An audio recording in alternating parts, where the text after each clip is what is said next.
The fundamental theorem of calculus is one of the fundamental theorems in calculus, explaining the relationship between differentiation and integration, considered a core principle in calculus.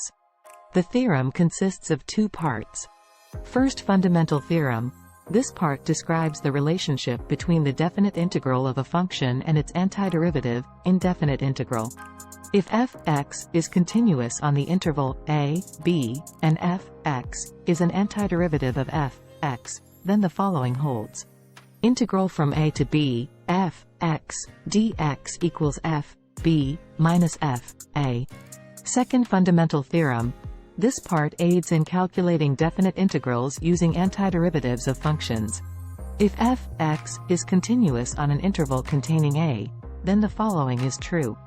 D dx, integral from a to x, f t dt, equals f x, where d dx represents differentiation. Let's prove the second fundamental theorem of calculus. We'll begin with the definition of a definite integral. Here, capital F is a function of x, antiderivative. F is a function of t. And a is a constant. Starting from the definition of a derivative, we use the limit as delta x approaches 0. Initially, we apply the given antiderivative. When we switch the lower and upper bounds, the sign changes.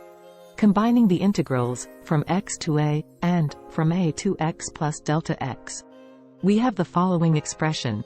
Now, let's briefly use the mean value theorem to transform the expression.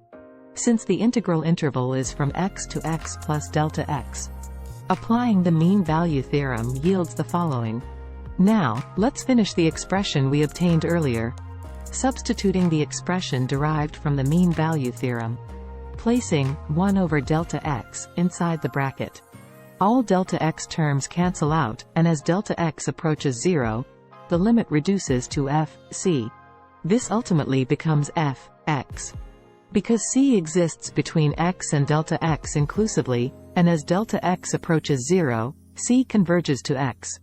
This concludes the proof of the second fundamental theorem. See you next time.